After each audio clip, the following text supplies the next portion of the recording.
Oke, pada pertemuan ke-8 ini kita akan berbicara tentang sistem kompensasi. Sistem itu berarti berbagai macam elemen ya.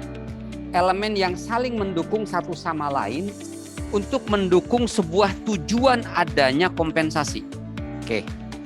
Berarti kita akan berbicara tentang berbagai elemen yang mendukung pencapaian tujuan kompensasi. Kita akan bicara itu, tidak hanya satu elemen. Latar belakang terlebih dahulu. 3 fungsi manajemen SDM yang paling utama, dari mulai perencanaan tenaga kerja, kemudian dari mulai analisa jabatan kerja, kemudian rekrutmen, seleksi, pengangkatan, penempatan, kompensasi, training, pengembangan, karir, kemudian kompensasi termasuk di dalamnya, dan terakhir pemutusan hubungan kerja. 3 dari semua yang tadi saya sampaikan tadi, praktek MSDM, 3 tujuan yang paling utama dari semua yang saya katakan tadi. Apa itu? Pertama, menarik dan mempertahankan pekerja yang memiliki keterampilan dan kemampuan dan keterampilan yang tepat, yang dibutuhkan. Itu dipertahankan, ditarik, diambil, dan dipertahankan. Setelahnya ditarik, jangan sampai pergi. Itu yang pertama. Yang kedua, mendorong pekerja yang tepat untuk mengambil tanggung jawab dan menduduki posisi yang tepat. The right man in the right place. Orang yang tepat di dalam tempat yang tepat. Jangan sampai ketika kalian membuat perusahaan, apakah yayasan bentuknya, ataukah PT, ataukah CV, ataukah UD, ataukah PD, mengambil orang-orang yang salah. Rekrutmennya itu jangan salah, seleksinya jangan keliru. Sekali itu salah, blunder. Kenapa?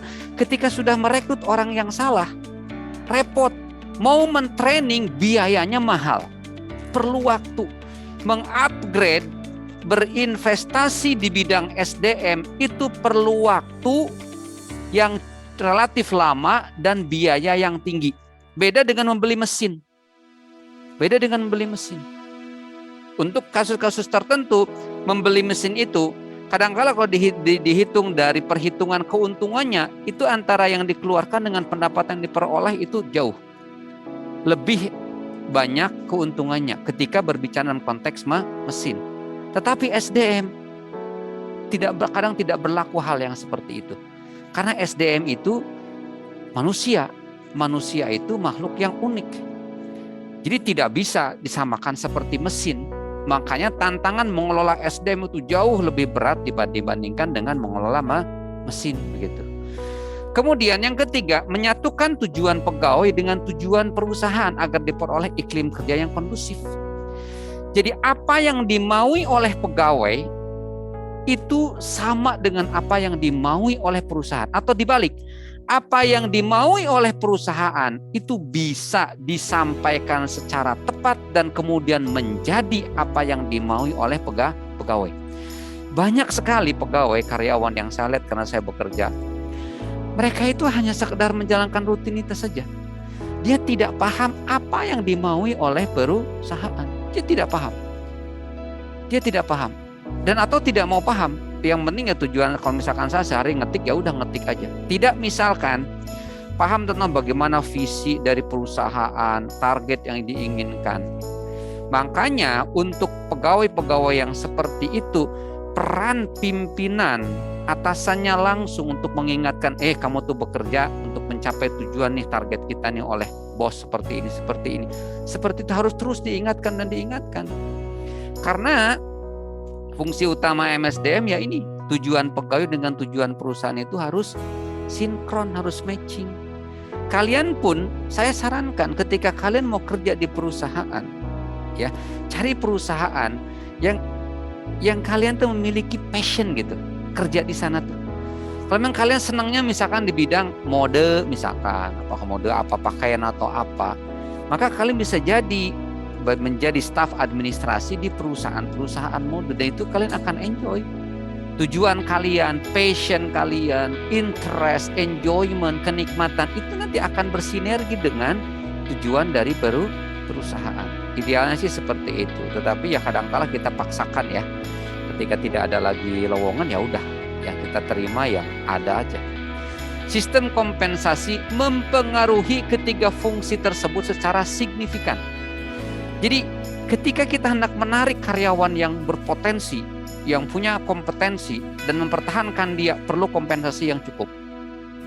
Perlu kompensasi yang cukup.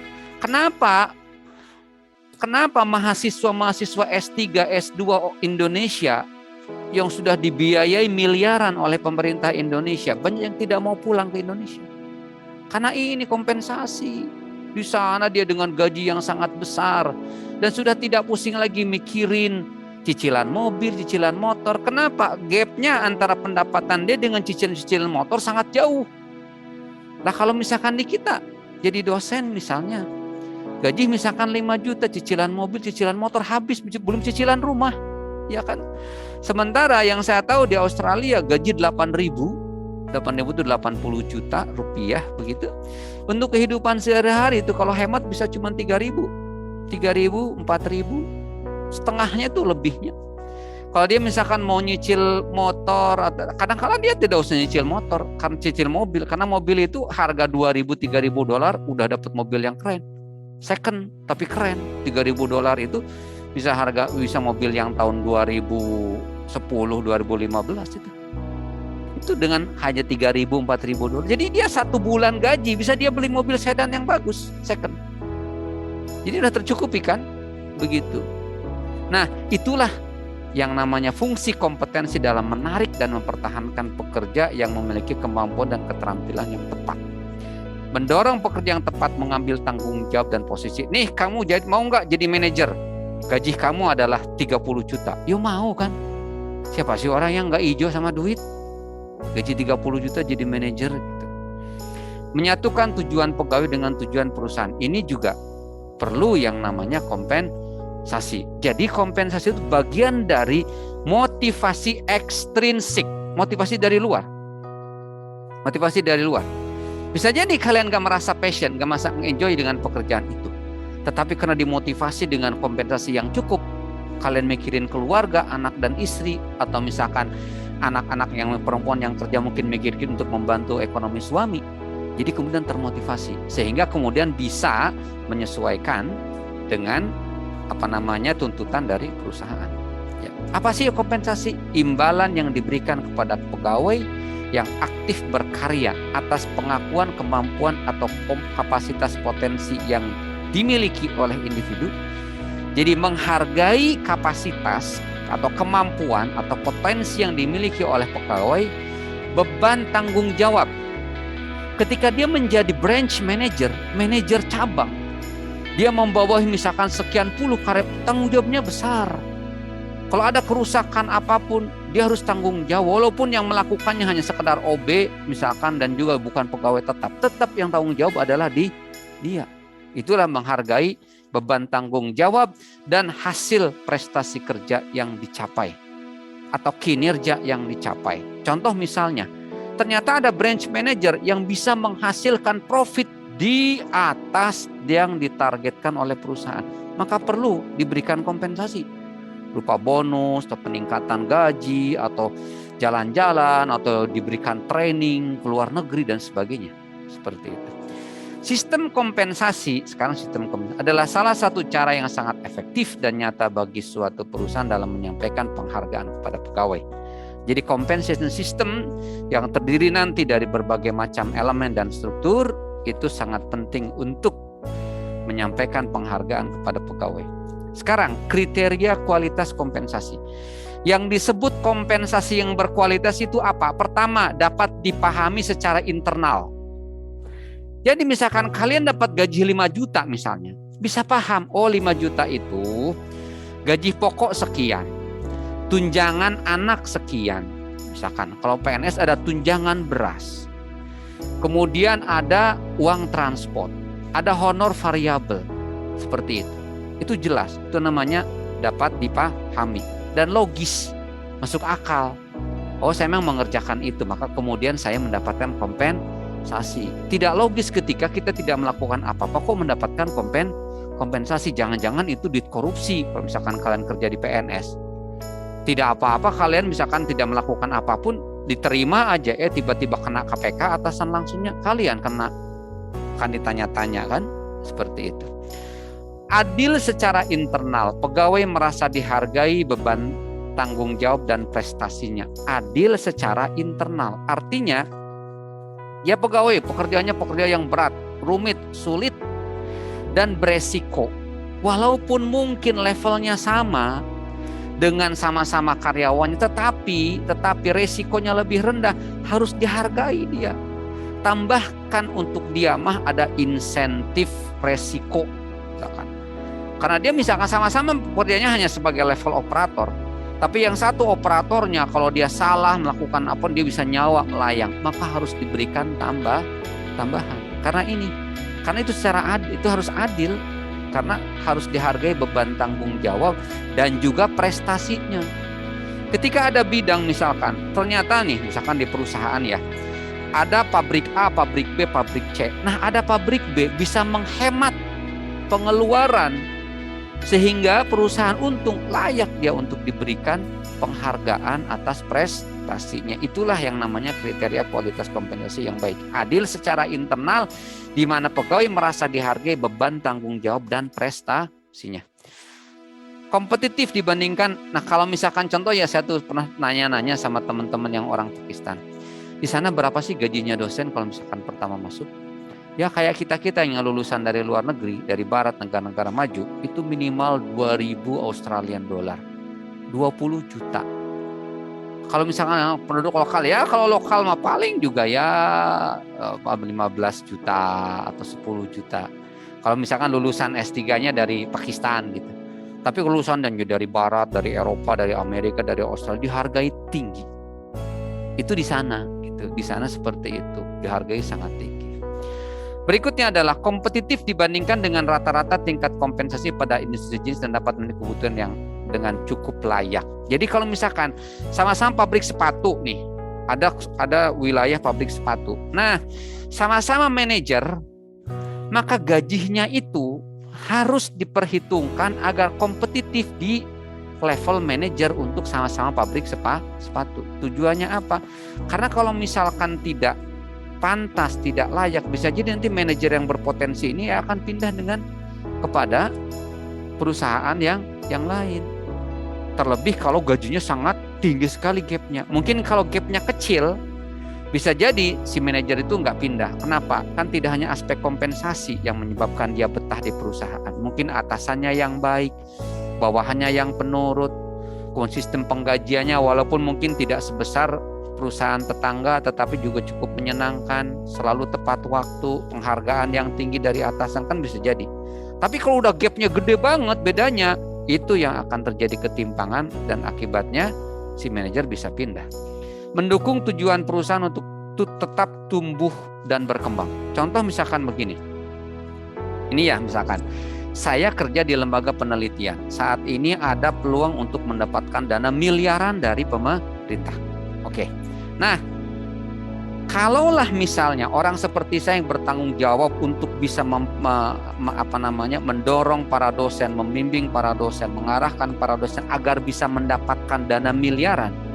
Saya misalkan kata rektor atau kapten saya, sok Pak Didi, kalau Pak Didi bisa misalnya ya, misalkan ada seperti ini, bisa memperoleh atau mendorong atau mengarahkan kepada para dosen membuat proposal yang bagus sampai dapat dana 5 miliar, Pak Didi kasih bonus. Apa misalkan duit 10 juta. Nah, ini sebetulnya itu adalah dalam rangka mendukung tujuan perusahaan untuk tetap bertumbuh dan berkembang. Salah satu tujuan dari UGJ itu adalah untuk pengembangan penelitian. Salah satu indikatornya adalah apa?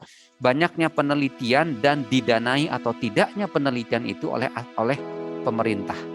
Ketika itu bisa didanai dengan dana yang besar, berarti hebat lembaga itu. Akreditasinya bisa menjadi akreditasi unggul, atau sekarang tuh dirubah ya, tadinya A menjadi unggul, seperti itu. Berikutnya, merefleksikan nilai-nilai utama perusahaan untuk mendorong prestasi tinggi, kebersamaan, dan keadilan. Jadi itu kriteria dari dari kualitas kompensasi. Dapat diupdate, dipantau, dan fleksibel untuk disesuaikan dengan perubahan terkait dengan peraturan perpajakan, upah minimum, dan sebagainya. Termasuk juga ketika ada penurunan, ya memang terpaksa diturunkan, ya diturunkan. Kayak sekarang, zaman COVID begini. Karyawan kemudian dipangkas jam kerjanya, terpaksa diturunkan. Ya memang harus fleksibel dalam penggajian. Tapi ketika perusahaan maju, jangan pelit. Yang bikin maju perusahaan tuh bukan direkturnya doang. Emang bisa direktur sendiri memajukan perusahaan tanpa karyawan? Gak mungkin. Bagi-bagilah kepada karyawan. Dengan mudah, cepat, dan efisien diadministrasikan serta didokumentasikan. Itu yang paling penting. Yang paling bagus sebetulnya gaji karyawan ataupun bonus atau apa itu dibayarkan melalui perbankan. Itu yang sebetulnya yang paling mudah, cepat, efisien, dan juga bermanfaat buat si karyawan. Kenapa? Ketika kalian ingin mengajukan pinjaman ke bank untuk pendanaan apapun, itu lebih mudah. Kenapa? Bank percaya, oh ini ada duitnya nih, masuk ke bank. Beda dengan misalkan bentuknya cash, seperti itu. Kalau saya pengalaman mengajar di Australia di kampus Macquarie University, itu tidak ada yang namanya insentif ketika saya mengawas ujian. Ketika saya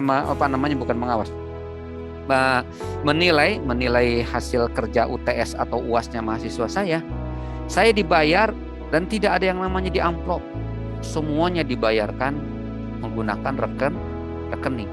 Jadi ketahuan pendapatan saya sebagai dosen tidak tetap ketika itu ketahuan. Dan ketika saya misalkan di sana mengajukan ke bank, kalau saya misalkan dosen tetap di sana, dengan akan mudah bank itu mengidentifikasi rata-rata pendapatan saya dalam setahun berapa. Seperti itu. Oke. Model dasar sistem kompensasi. Kompensasi diberikan dengan prinsip perlakuan yang adil. Adil internal tadi ya, mengacu pada nilai jabatan, kinerja usaha. Adil secara eksternal itu kompetitif di pasar. Jadi kompetitif. Jadi apalagi misalkan untuk pekerja-pekerja yang mempunyai talenta yang tinggi. Sekarang gini misalkan, kalian ini misalkan membuat perusahaan aplikasi dan ada karyawan yang pandai banget bikin aplikasi. Dari dia kalian misalkan dapat keuntungan 1 bulan itu 100 juta. Masa sih digaji cuma harga 3 juta, 4 juta, 5 juta? Kan dia ngasih keuntungan 100 juta. Layak dikasih gaji 15 juta. Karena kalau misalkan digaji terlalu kecil, nah ini kan tidak adil secara internal dan tidak kompetitif. Nanti dia melirik ke perusahaan lain. Ya kan? Ngapain kerja di sini kecil kayak begitu padahal saya bisa menghasilkan duit banyak. Ya udah dia kabur, rugi itu si perusahaan. Seperti itu ya. Jadi harus adil secara eksternal dan kompetitif itu. Menghargai kontribusi pegawai kepada perusahaan. Itu yang seringkali di Indonesia itu kurang menghargai kepada karya dari karyawan. Makanya banyak yang tidak betah yang saya ceritakan tadi itu. Banyak teman-teman yang udah saya betah di Australia, saya betah di Belanda, saya betah di Amerika gitu. Mereka menghargai kok. Kita kerja segini, gajinya gede seperti itu. Berikutnya, untuk mendapatkan rancangan sistem kompensasi yang adil secara internal, kompensasi disusun berdasarkan analisa jabatan dan evaluasi jabatan yang baik. Analisa jabatan, bagian operasional, dianalisa jabatannya. Dari apa? Dari melihat apa yang dilakukan oleh dia, sejauh mana tanggung jawabnya, sejauh mana kelelahan yang ditimbulkannya, stres yang ditimbulkannya, seperti itu. Kemudian analisa jabatan adalah proses sistematis untuk menyusun uraian jabatan atau job desk yang kemudian diberi bobot dan nilai pada proses evaluasi jabatan. Ada pembobotan, ada penilaian yang kemudian ini akan menentukan nilai berapa kompensasi yang pantas. Evaluasi jabatan ialah proses kuantifikasi, jadi mengangkakan atau penentuan nilai relatif setiap posisi jabatan dalam suatu organisasi sistematis sehingga diperoleh nilai posisi jabatan secara objektif dan adil berdasarkan kontribusi menyeluruh ke organisasi. Itu. Metode untuk memastikan kompensasi yang diberikan dirasakan adil secara eksternal adalah jika dibandingkan dengan perusahaan lain yang sejenis dan untuk suatu area tertentu tadi ya, membandingkan. Jadi tadi kompensasi adil secara internal dengan pertimbangkan wewenang, tanggung jawab, kemudian resiko dan sebagainya. eksternal dengan membandingkannya dengan perusahaan lain. Maka untuk memperoleh informasi tentang upah di perusahaan, lakukan survei upah yang bertujuan untuk mengetahui total pendapatan per tahun untuk satu posisi jabatan yang cukup dikenal dengan tugas dan tanggung jawab yang tidak terlalu berbeda. Oke. Nah, ini poin. Untuk menghargai prestasi kerja pegawai, sistem kompensasi perlu diintegrasikan dengan sistem manajemen kinerja. Jadi hasil evaluasi atau penilaian kesepakatan kinerja dijadikan dasar pemberian insentif atau tunjangan kinerja sebagai bentuk penghargaan kontribusi pegawai. Kayak tadi misalnya, pimpinan saya mengatakan, Pak Dedi kalau bisa mengupayakan dapat dana 5 miliar dari Kemendikbud, ayo Pak Dedi mau dikasih bonus berapa sama kampus? Saya mau 10 juta Pak. Oke, sepakat. Nah, seperti itu. Ini adalah sistem kompensasi yang diintegrasikan dengan sistem manajemen kinerja. Kan dengan saya semangat, saya mau dapat 10 juta. Kalau saya bisa mengkondisikan para dosen membuat proposal yang baik, dan proposal itu berhasil didanai totalnya 5 miliar, saya akan bersemangat. Karena ketika saya berkinerja, akan dihargai kinerja saya dengan sebuah kompensasi. Hasil evaluasi atau penilaian kesepakatan kerja dijadikan dasar pemberian insentif. Cukup banyak perusahaan milik negara yang memberikan gaji kepada pegawai lebih dari 20 kali dalam 1 tahun. Administrasi penggajiannya menjadi tidak efisien dan dari asas kepatutan menjadi kurang baik. Tuh, sampai 20 kali gaji katanya. Ini cerita dari pengarang buku yang saya kutip.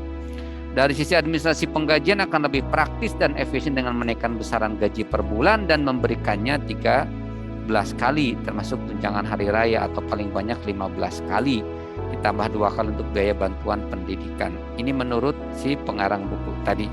Jadi daripada terlalu banyak gaji sampai 20 kali, ya lebih baik gajinya dinaikkan, dan itu berbasiskan kepada kompetensi dan prestasi. Ini diantaranya kebijakan metode. Keadilan secara internal lakukan melalui evaluasi jabatan. Keadilan eksternal lakukan melalui survei upah. Oke. Kontribusi pegawai lakukan berdasarkan kesepakatan kinerja atau sistem manajemen kinerja. Ketika saya bisa berkontribusi menjadikan UGJ mendapatkan hibah 5 miliar, maka saya layak kontribusi itu diberikan sebuah kompensasi berdasarkan kesepakatan kinerja antara saya dengan pimpinan, contohnya seperti itu. Administrasi penggajian, anggaran, dan cara pembayaran yang tepat. Nah, tujuannya adalah ini, efisien, adil, dan terkendali. Ini namanya model dasar sistem kompensasi. Oke, pengklasifikasian kompensasi dari yang paling tidak terstruktur sampai yang terstruktur. Ada non-sistem, tidak terstruktur, tergantung kesepakatan. Contoh misalnya, Anda misalnya bikin kontrak, dikontrak oleh perusahaan menjadi analis misalnya, itu tidak terstruktur. Sistem ranking dan perbandingan berpasangan, pekerjaan diurutkan berdasarkan tingkat kesulitan dan kepentingan terhadap organisasi. Pekerja dengan tingkat kesulitan kepentingan yang lebih tinggi akan menerima gaji yang lebih tinggi. Tadi, seperti tadi yang saya katakan. Walaupun selevel sama, tetapi ini lebih beresiko nyawa yang menjadi taruhannya, maka dia akan mendapatkan gaji yang lebih tinggi. Sistem klasifikasi, ya memang kadang-kala suka ada yang misalkan di kampus ngeluh gitu kan, kita mah jadi staf di prodi yang gemuk, mahasiswanya banyak, gajinya sama aja dengan yang prodi yang tidak banyak mahasiswanya. Itu adalah salah satu keluhan komplain karena merasa adanya ketidakadilan secara internal. Beban kerja melimpah banyak, tapi pendapatan sama. Itu yang perlu diperhitungkan. Berarti tidak memenuhi aspek keadilan secara internal. Sistem klasifikasi, setiap jenis pekerjaan dikelompokkan dalam klasifikasi atau level tertentu. Klasifikasi seperti misalkan direktur utama sekian, direktur bukan direktur utama sekian, kayak gitu. Itu adalah berdasarkan klasifikasi. Biasanya jabatan struktural diklasifikasikannya itu. Sistem perbandingan faktor yang sangat terstruktur atau point system. Pekerjaan dianalisa berdasarkan kebutuhan pekerjaan akan pengetahuan, keterampilan, dan tanggung jawab. Ketiga hal ini diukur dengan skala tertentu di mana setiap level skala menunjukkan poin-poin nilai. Nilai itu kemudian akan menentukan kompensasi. Oke. Nah, sekarang sistem kompensasi berbasis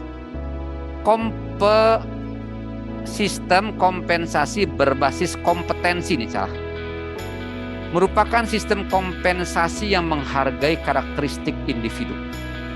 Karakteristik yang dapat dipengaruhi tingginya kompensasi dapat berupa faktor demografi seperti pendidikan. Kayak misalkan S3 itu memang beda gaji pokoknya dengan yang masih S2 seperti itu. Yang kedua, senioritas dan masa kerja. Kemudian ketiga adalah kompetensi. Contoh misalnya kompetensi diukur kayak saya misalkan sudah lektor. Nah, lektor itu ketika kan kalau di dosen itu dari mulai tenaga pengajar, asisten ahli, lektor kepala, guru besar, profesor paling tinggi. Nah, tentu saja gaji pokok, tunjangan, kemudian juga honor ketika mengajar antara tenaga pengajar, asisten ahli, lektor kepala, guru besar itu beda. Nah, jadi itu berdasarkan kompetensi, pengalaman, potensi, kreativitas dan seterusnya. Pakar di bidang kompensasi mengkhawatirkan begitu perusahaan memisahkan antara kompensasi dengan tanggung jawab pekerjaan untuk meningkatkan nilai tambah perusahaan, maka dapat terjadi hal yang diinginkan seperti korupsi dan lain-lain. Jadi begini, contoh saya pernah bertanya kepada salah seorang calon karyawan di salah satu BPR yang sekarang sudah gabung merger di Kabupaten Cirebon. Saya tanya, kenapa Anda pengen melamar kerja di sini? Di BPR-nya BPRPD, perusahaan daerah. Pernahkah Anda ditampuk? Pernah, Pak. Saya pernah ditawarin menjadi cabang salah satu bank swasta, saya tidak menyebutkan. Gajinya berapa? 3 juta. Innalillahi. Jadi manajer cabang bank nasional hanya digaji 3 juta. Padahal tanggung jawabnya besar. Nah, kalau misalkan dia mengelola duit ratusan juta miliaran, apa yang akan terjadi ketika gaji dia hanya 3 juta, potensi dia korupsi. Bagaimana bentuk korupsinya? Ketika ada yang mau pinjam, sok saya kasih pinjam 1 miliar, tapi nanti buat saya berapa persen ya? Kata si kepala cabangnya. Ya kan? Bisa terjadi dan itu merugikan perusahaan ketika ternyata yang dikasih pinjaman 1 miliar itu tidak layak untuk mendapatkan pinjaman. Kenapa? Gajinya cuma 3 juta ya? Cukup buat apa 3 juta? Seperti itu ya.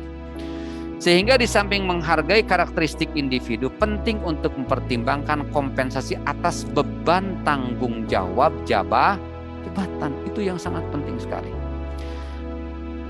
Merespon isu di atas, sistem kompensasi berbasis kompetensi harus menganut prinsip 3P. Pay for person, pay for position, dan pay for performance. Oke, nanti ini dibaca. Memberikan banyak dengan menghargai kompetensi individu, pay position menghargai tugas pokok tanggung jawab, pay for perform memberikan insentif atas pencapaian kinerja. Kenapa latar belakang perusahaan menerapkan sistem kompensasi berbasis kompetensi? Sulit mendapatkan pegawai dengan kompetensi tinggi. Makanya ketika ada pegawai yang punya kompetensi tinggi, maka dibayar mahal karena kompetensi dia. Pimpinan yakin dan terbukti pegawai perusahaan memiliki kompetensi tertentu akan memberikan nilai lebih pada organisasi. Kalian misalkan bikin perusahaan aplikasi dan dapat karyawan yang hebat bikin aplikasi, wah luar biasa. Jadi kalian akan sangat mudah menjual aplikasi yang kualitasnya tinggi, dapat untung gede hanya dengan membayar yang tidak begitu besar. Sistem kompensasi yang berdasarkan pada posisi jabatan dirasakan tidak sesuai dengan kebutuhan organisasi dan tuntutan lingkungan. Sekarang tidak hanya karena dia jabatan, tapi dia kompeten atau tidak gitu. Bisa menghasilkan uang enggak untuk perusahaan.